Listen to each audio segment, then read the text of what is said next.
500 g tjestenine skuhajte al dente u posoljenoj vodi. Inače nikada nemojte ispirati tjesteninu pod mlazom hladne vode za neke saftove, umake i slično, ovo je individualno samo za hladnu salatu. Ostavite da se još malo ohladi do upotrebe.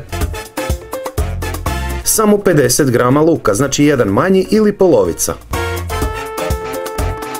Dobro upržite na vrlo laganoj vatri da prebrzo ne potamni 10 minuta do zlatno žute boje.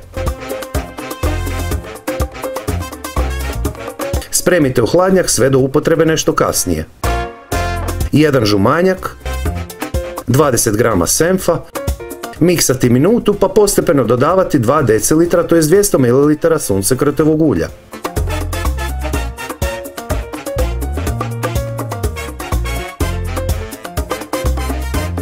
Sve dobro sjedinite.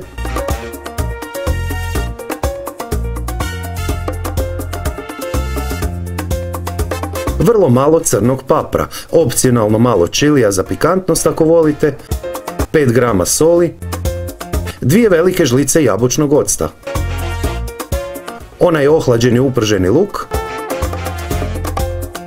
Sve dobro sjedinite nekoliko minuta, pa postepeno dodavajte 300 ml, to je 3 decilitra jogurta light sa 0,9% mliječne masti. Može i klasični jogurt sa 2,8% mliječne masti ili kiselo vrhnje, sve iste količine.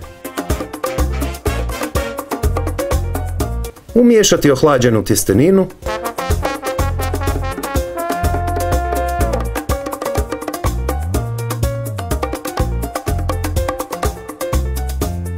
...320 g Rio Mare tunjevine u maslinovom ulju, dobro promiješate i možete ovu hladnu salatu poslužiti odmah, ali je još bolja i ukusnija kada odstoji u hladnjaku barem sat vremena.